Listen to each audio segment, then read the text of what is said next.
Hello my dear students, আশা করি তোমরা প্রত্যেকেই খুব ভালো আছো আর সুস্থ আছো।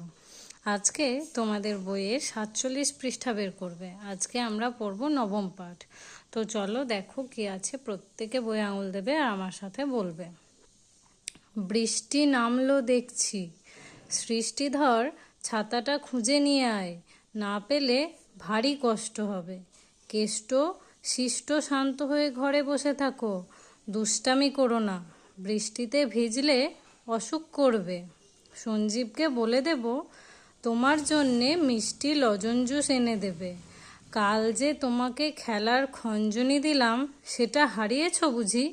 ও বাড়ি থেকে রঞ্জনকে ডেকে দেব, সে তোমার সঙ্গে খেলা করবে। কাঞ্জিলাল ব্যাঙগুলো ঘরের মধ্যে আসে যে, ঘর নষ্ট করবে। ওরে তুষ্টু, ওদের তাড়িয়ে দে। ঘন মেঘে সব অস্পষ্ট হয়ে এলো, আর দৃষ্টি চলে না। বোষ্টমী গান গাইতে এসেছে, ওকে নিষ্ঠুর হয়ে বাইরে রেখো না, বৃষ্টিতে ভিজে যাবে, কষ্ট পাবে। তার মানে কি, আমরা এখানে বুঝতে পারছি একটি বৃষ্টি বাদল দিনের কথা বলা হয়েছে। সেখানে সৃষ্টিধর নামের এক ব্যক্তিকে ছাতা খুঁজে আনতে বলা হয়েছে, কারণ বৃষ্টির সময় যদি আমরা ছাতা মাথায় না নিই তাহলে কিন্তু আমাদের অসুখ করবে ভিজে গেলে। আর কি, কেষ্ট নামের একটি বাচ্চাকে চুপচাপ ঘরের মধ্যে বসে থাকতে বলা হয়েছে এবং দুষ্টামি করতে বারণ করা হয়েছে। এবং বলা হয়েছে যে সঞ্জীবকে বলে তার জন্য মিষ্টি লজেন জুস অর্থাৎ চকলেট জাতীয় কোনো মিষ্টি জিনিস এনে দেবে।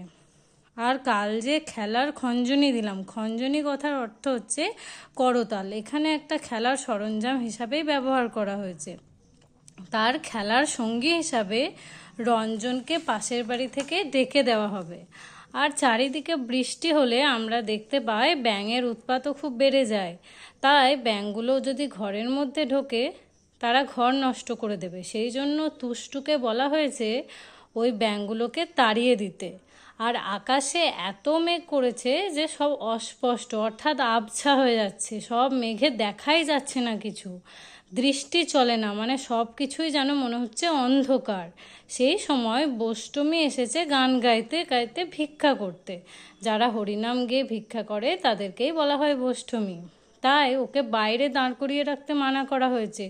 যদি তাকে বাইরে দাঁড় করিয়ে রাখা হয় সে বৃষ্টিতে ভিজে যাবে আর কষ্ট পাবে। তাই বলা হয়েছে ওর প্রতি নির্দয় হয়েও না, অর্থাৎ নিষ্ঠুর, মানে তাকে দয়া করে বাড়ির ভিতরে ডাকো।